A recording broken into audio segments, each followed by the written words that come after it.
সোনাদিয়া দ্বীপে অবৈধ কটেজ উচ্ছেদে প্রশাসনের অভিযান। অংশ নিয়েছে যৌথ বাহিনী। মোহাম্মদ শাহ আলম, কক্সবাজারের মহেশখালীর পরিবেশগতভাবে গুরুত্বপূর্ণ সোনাদিয়া দ্বীপে অবৈধ কটেজ ও দখলকৃত স্থাপনা উচ্ছেদে অভিযান শুরু করেছে উপজেলা প্রশাসন।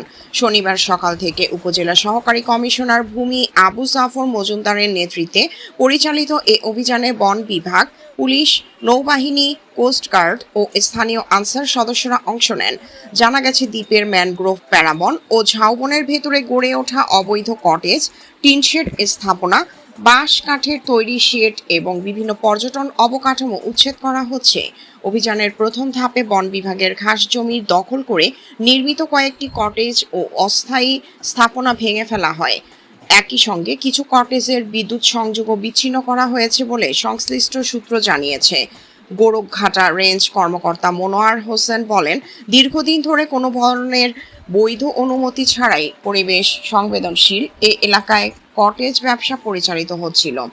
এতে প্রাকৃতিক বনভূমি ও জীব বৈচিত্র্য মারাত্মকভাবে ক্ষতিগ্রস্ত হচ্ছিল।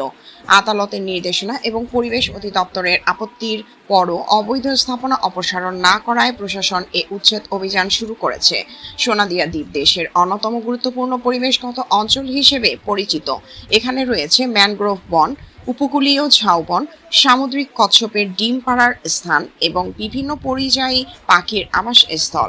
তবে দীর্ঘদিন ধরে অবৈধ চিংড়ি ঘের, কাঁকড়া চাষ ও অপরিকল্পিত কটেজ নির্মাণের কারণে দ্বীপটির পরিবেশ হুমকির মুখে পড়ে।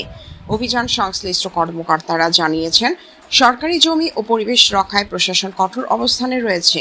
কোনো অবৈধ দখল বা স্থাপনা রাখা হবে না এবং পর্যায়ক্রমে তালিকাভুক্ত সব অবৈধ কটেজ ও ঘের উচ্ছেদ করা হবে।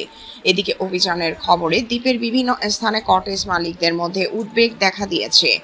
অনেককে আগেই তাদের মালামাল সরিয়ে নিতে দেখা গেছে। তবে কয়েকজন কটেজ মালিক দাবি করেছেন, পুনর্বাসনের ব্যবস্থা ছাড়াই উচ্ছেদ ও পরিচালনা করা হচ্ছে। স্থানীয় পরিবেশ কর্মীরা প্রশাসনের এই উদ্যোগকে স্বাগত জানিয়ে বলেন, সোনাদিয়ার পরিবেশ রক্ষায় নিয়মিত নজরদারি ও দীর্ঘমেয়াদী পদক্ষেপ জরুরি। তারা দ্বীপটিকে সংরক্ষিত পরিবেশ এলাকা হিসেবে কার্যকরভাবে রক্ষার দাবি জানান।